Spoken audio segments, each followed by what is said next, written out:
Hi guys, I welcome you to inside UPSC. ठीक है, आज की वीडियो में हम सीसेट को डिस्कस करने वाले हैं, मास्टर प्लान कि सीसेट को कैसे अप्रोच करना है। मैं इस वीडियो में तुम्हें कोई ट्रिक नहीं बताने वाला, मैं तो बताने वाला हूँ कि सीसेट को अब लगभग 75 डेज बचे हैं, 74-75। तो इन दिन में क्या करना है सीसेट को। तुम सीसेट को ज़्यादा टाइम दे नहीं सकते, मैक्स टू 30 to 40 डे ले सकते हो, depending upon the level of preparation.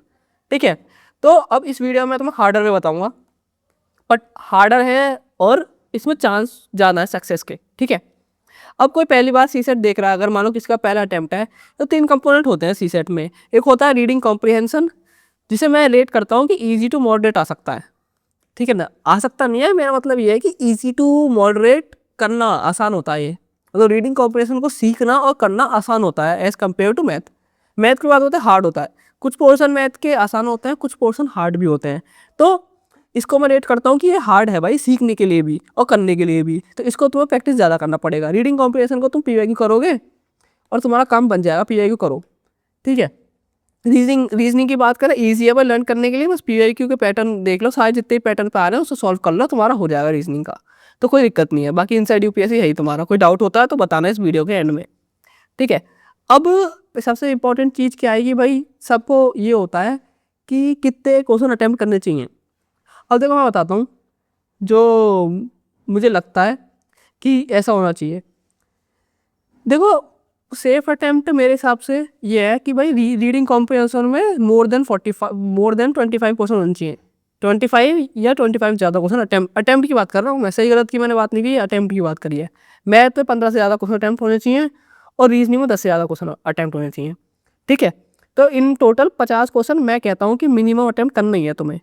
अब यहाँ पर एक बात ध्यान रखना, अब तो 50 क्वेश्चन अटेम्प्ट कर दिए, अब यहाँ 50 में अगर तुम्हारे 35 भी सही है ना और 15 गलत है, तो तुम्हारा नेट 30 क्वेश्चन सही होता है और तुम्हारा क्लियर हो रहा है, क्योंकि तुम्हें 27 क्वेश्चन सही करने होते हैं।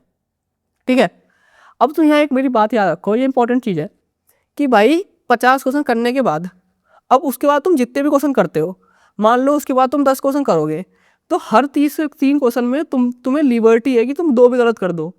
मतलब 3 में से 2 भी गलत कर दोगे ना तुम, तो भी तुम्हारे पॉजिटिव मार्क्स रहेंगे। समझ रहे हो, क्योंकि क्या है 1/3 नेगेटिव मार्किंग है ना, तो तुम्हें 3 क्वेश्चन पे 1 गलत होगा, मतलब तुम 4 क्वेश्चन करोगे उसमें तुम्हारे 3 गलत होंगे तो 0 नंबर होंगे। बट अगर तुम 3 में 2 गलत करोगे, 1 सही रहेगा, तुम्हारे को पॉजिटिव ही आउटकम मिलेगा। समझ रहे हो मेरी बात। इसका मतलब क्या है कि अगर तुम जो ज़्यादा क्वेश्चन अटैम्प्ट करते हो ना, तो ज़्यादा नंबर मिलने की संभावना है। ऑफकोर्स अब ये नहीं है कि भाई तुम आंख बंद करके अटैम्प्ट कर रहे हो कि 4 के 4 गलत कर दिए, ऐसा नहीं। बताओ ना, या तो 50-50 भी लग रहा है या वहाँ पर तुम्हें थोड़ा सा आइडिया है कि भाई ये आंसर हो सकता है, तो उसे अटैम्प्ट कर सकते हैं हम। मैंने क्या होता है 50 के ऊपर भाई बहुत अच्छा मतलब स्कोप है, 50 से ऊपर हर एक क्वेश्चन पे तुम्हारा ज़्यादा चांस है कि तुम्हें पॉजिटिव भी मिले।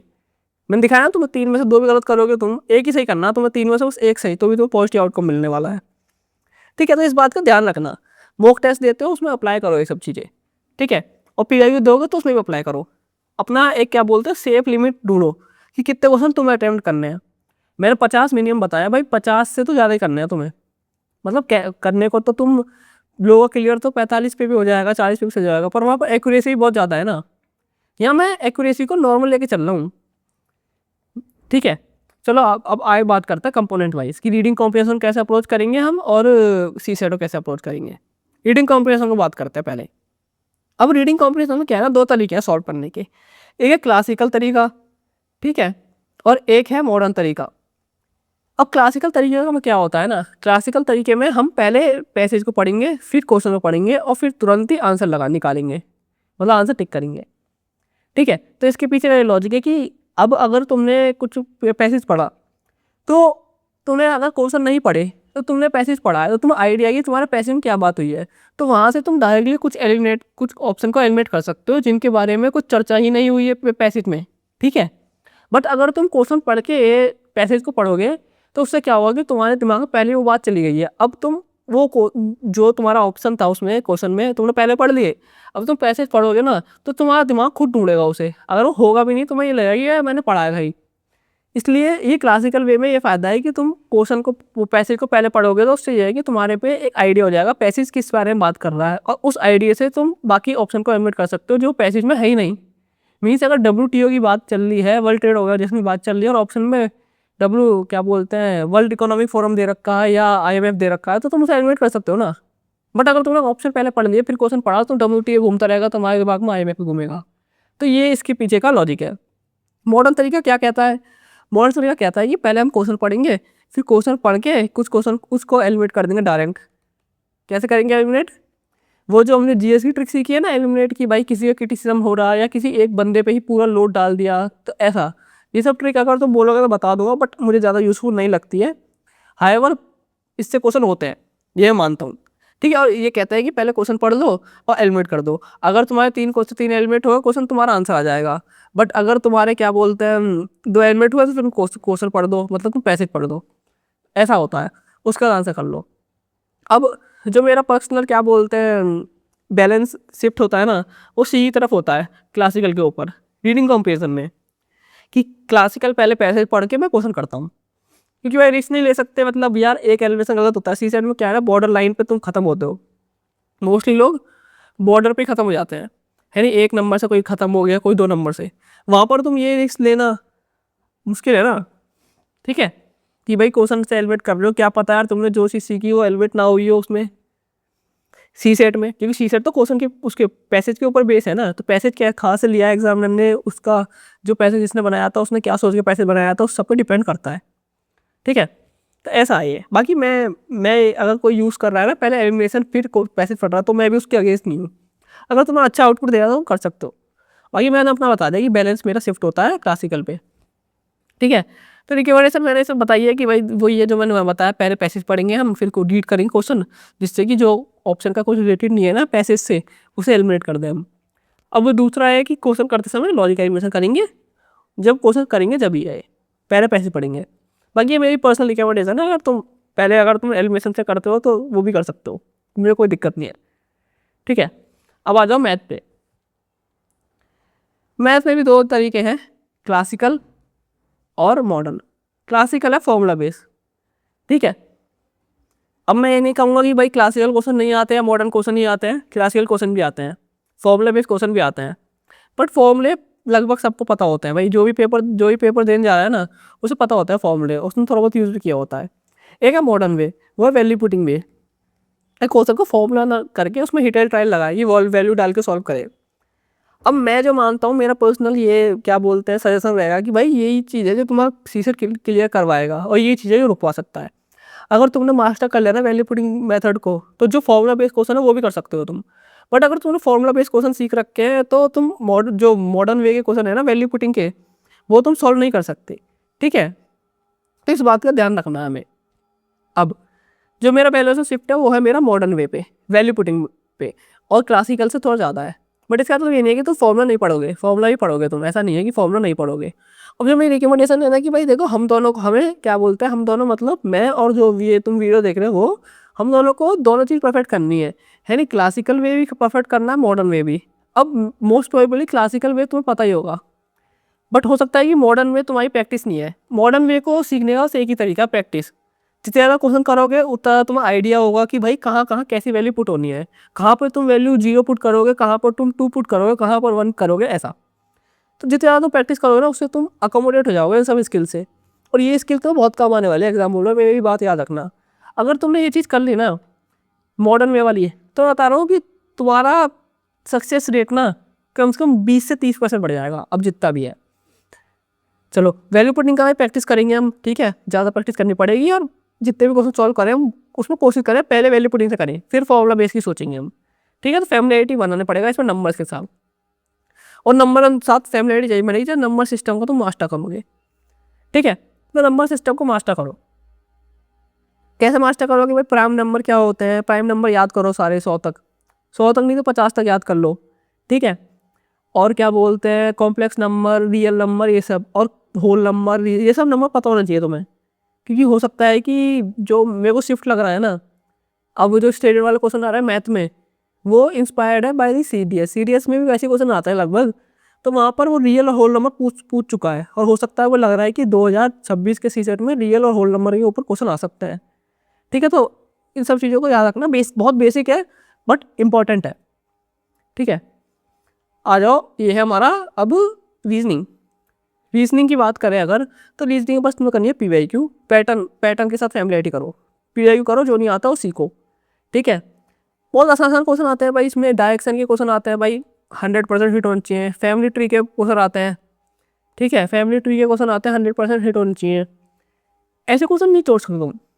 ठीक है, अब तो डिसीजन की भी क्वेश्चन आने लगेगा कि भाई वो तुमने देखा होगा थीप वाला कि RAPQRS अपना एक बयान देते हैं, स्टेटमेंट देता है, उसके बेस बताओ क्या है।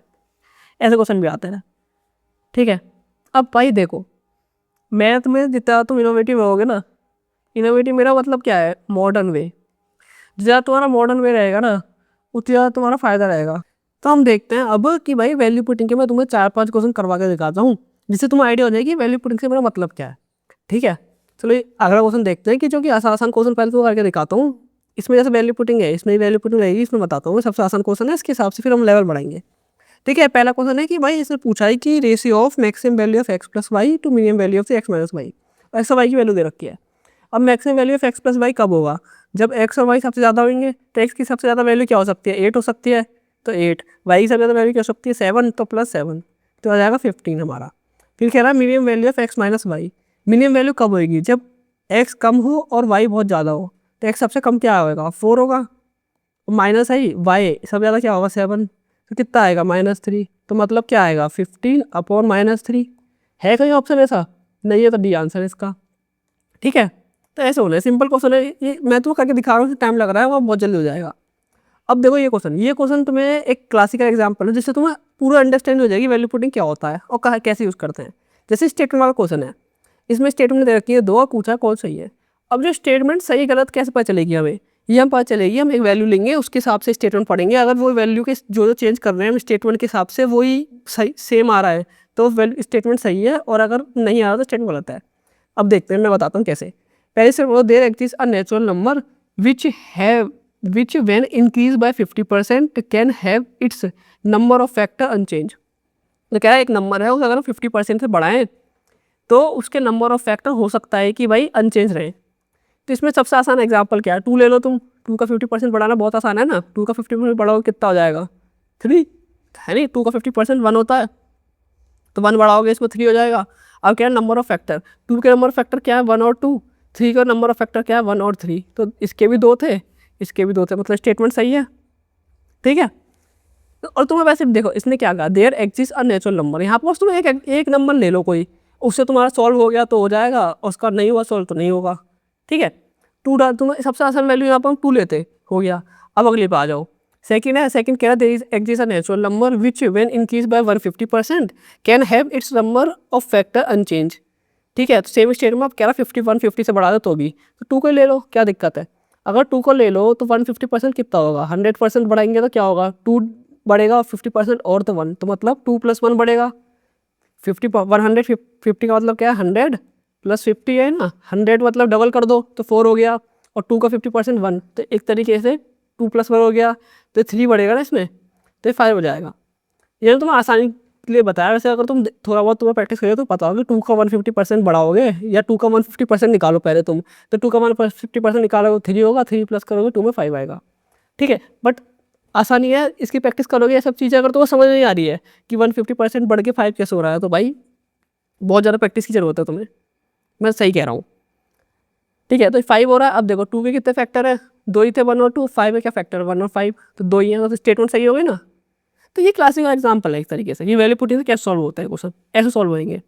अगर कोई किसी ने प्रीलिम्स दिया हो, मतलब सी सेट पेपर अटैम्प्ट किया हो 2025 का, उसने क्वेश्चन छोड़ा तो बताया कमेंट बॉक्स में कि तुमने क्वेश्चन छोड़ा, और तो अगर अब लग रहा है कि यार क्वेश्चन नहीं छोड़ना चाहिए था।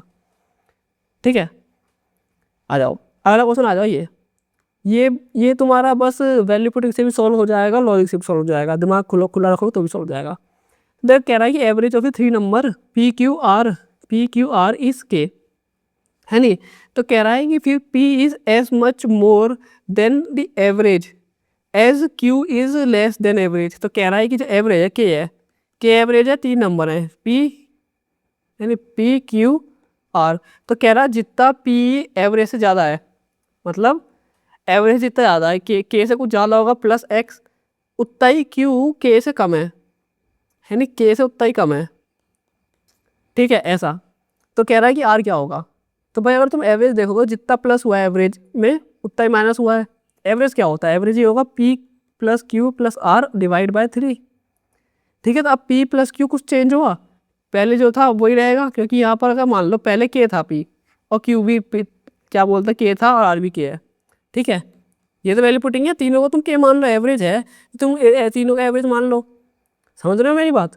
तीनों के मान लो और देखो अब तुम इसमें प्लस कुछ करा, इसमें कुछ माइनस किया, सेम है, तो ये दोनों न्यूट्रलाइज हो जाएंगे, तो दोबारा यहाँ 3 के हो जाएगा और इसमें के आ जाएगा दोबारा आंसर। तो आर का तो कुछ चेंज नहीं होगा ना, जब एवरेज भी चेंज नहीं हुआ तो जितनी उसने खुद ही बोला कि जितना पी में ऐड हो रहा है ना, जितना ज़्यादा पी के से ज़्यादा है, मतलब जितना पी एवरेज से ज़्यादा उतना ही क्यू एवरेज से कम है, तो दोनों न्यूट्रलाइज हो जाएंगे ना आपस में। जैसे मैंने दिखाया पी मान लो पहले के था एवरेज ही, उसमें एक्स कुछ प्लस हो गया और उतना ही क्यू माइनस हो गया, तो जब इन दोनों को प्लस करेंगे तो एक्स से एक्स कट जाएगा ना, तो कुछ फर्क करना पड़ेगा, तो ये तो वही रहेगा, तो इससे कुछ फर्क नहीं पड़ेगा, तो इसमें क्या चेंज होगा? कुछ नहीं चेंज होगा वैल्यू में। ठीक है, अब अगर तुम्हें नहीं समझ आया ये वाली बात तो मैं तुम्हें एक और तरीके से बताता हूँ ये। ठीक है, समझना मेरी बात। अब नहीं, इसे साफ कर लिया हमने। अब देखो, अब तुम ले लो कोई एग्जाम्पल। ऐसी केस में मैं सजेस्ट करता हूँ सबसे अच्छा एग्जाम्पल होता है 1 2 3 का। 1 2 3 ले लो नंबर, इनका एवरेज क्या आएगा बताओ? 2 आएगा इसका एवरेज। ठीक है, तो एवरेज इनका है 2। ठीक है, तो ये के हो गया, ये पी हो गया, ये क्यू हो गया, ये आर हो गया। ठीक है, अब ये कह रहा है कि जितना पी एवरेज से ज़्यादा है, तो मान लो कि पी एवरेज से ज़्यादा है, जितना P is more than average तो क्यू उतना ही लेस है। तो इसमें तुम क्या करोगे? अब तो इसमें तुम्हें लेना पड़ेगा, अब वैल्यू जो हमने ली है ना उसे थोड़ा चेंज करना पड़ेगा। यहाँ पर तुम्हें क्या है ना, उस हिसाब से वैल्यू पुट करनी है पी क्यू की, जिस हिसाब से क्वेश्चन बोल रहा है। एवरेज 2 है, तो जितना पी क्यू से ज़्यादा है, मतलब एवरेज ज़्यादा है, जैसे पी एवरेज से यहाँ पर 1 ज़्यादा है, ये 2 + 1 है ना, उतना ही क्यू, इसे क्यू ले लो तुम, इसे पी ले लो, पी 3 ले लो और क्यू 1 ले लो, तो उतना ही क्या बोलते हैं क्यू एवरेज से कम है। तो यहाँ पर 2 - 1 है, उतना ही ज़्यादा 2 + 1 और उतना ही कम है 2 - 1, तो एवरेज तो वही रहेगा ना, ये नंबर तो चेंज नहीं हुआ और यही नंबर एवरेज है, के ही तो K2 ही है ना। ठीक है, ऐसे मतलब अब तुम, अगर तुम्हें ये बात समझ आ गई तो ठीक है, नहीं समझ आया तो तुम अपना भी मेथड निकाल सकते हो, नहीं समझ आया तो मैं बताना, तो मैं दोबारा करवा दूंगा एक बार मैं तुम्हें वैल्यू पुटिंग का थोड़ा अच्छे से वीडियो बना दूंगा। अभी तो मैं यहाँ फर्स्ट में एक आइडिया दे रहा हूँ कि वैल्यू पुटिंग क्या चीज़ होती है। ठीक है, चलो ये आ जाओ, ये क्वेश्चन आ जाओ, ये वैल्यू पुटिंग हो जाएगा तुम्हारा आराम से। ये कह रहा है कि एक्स भी है रियल नंबर जो कि 1 और 0 के बीच में है नहीं, 0 से लेके 1 के बीच में एक नंबर है। ठीक है, 0 से लेके 1 के बीच में एक नंबर है। अब उसमें से बताओ कि भाई ये स्टेटमेंट सही होगी, कौन सी स्टेटमेंट सही होंगे दोनों में से, है नहीं। अब 1 से लेके इसके 0 से 1 तक है, तो मतलब पॉइंट में होगा कुछ 0.1 ऐसे, ज़्यादा 0.9 आएगा, फिर 1 आएगा ना। ठीक है, समझ गए ये बात कि भाई 0 से स्टार्ट होगा, 0.1 आएगा, फिर ऐसे करके 0.9 आएगा, फिर 1 आएगा, तो मतलब पॉइंट में आने वाला है। ये 0 से 1 से पहले क्या आएगा? 0.99, 0 पॉइंट में आने वाला सब कुछ। समझ गए बात? अब ये कह रहा है, पहली स्टेटमेंट देखो, कह रहा है x² is greater than x³। तो तुम्हें ये क्या करना है कि वैल्यू उठा लो इससे बीच की कोई भी जो तुम्हें आसान सी लग रही है उसको चेक कर लो। तो x² कह रहा है, एक काम करो 0.2 ले लो या तो। ठीक है, 0.2 ले लो या कोई भी ले लो नंबर, कोई नहीं चलेगा। 0.2 का स्क्वायर कर लो, कितना आएगा? 0.04। फिर 0.3 का क्यूब, 0.2 का क्यूब कर लो तो क्या आएगा? 0.008। ठीक है, तो ये स्टेटमेंट सही होगी भाई। 0.04 बड़ा है 0.008 से, तो स्टेटमेंट सही हो गई। फिर दूसरी स्टेटमेंट आ जाओ, दूसरी स्टेटमेंट क्या है? x is greater than √x। तो यहाँ तुम x की कोई ऐसी वैल्यू ले लो जो कि क्या बोलते हैं, जिसका अंडर निकालना आसान है। जैसे मैंने यहाँ पर ले लूँ इसकी वैल्यू, ये ले लूँ मैं 0.04 ले लूँ, तो अगर मैं ले लूँ x के लिए 0.04, तो इसका अंडर रूट क्या आएगा?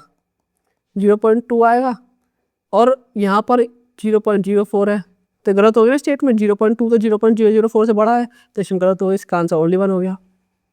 ठीक है, तो ये वैल्यू पुटिंग है।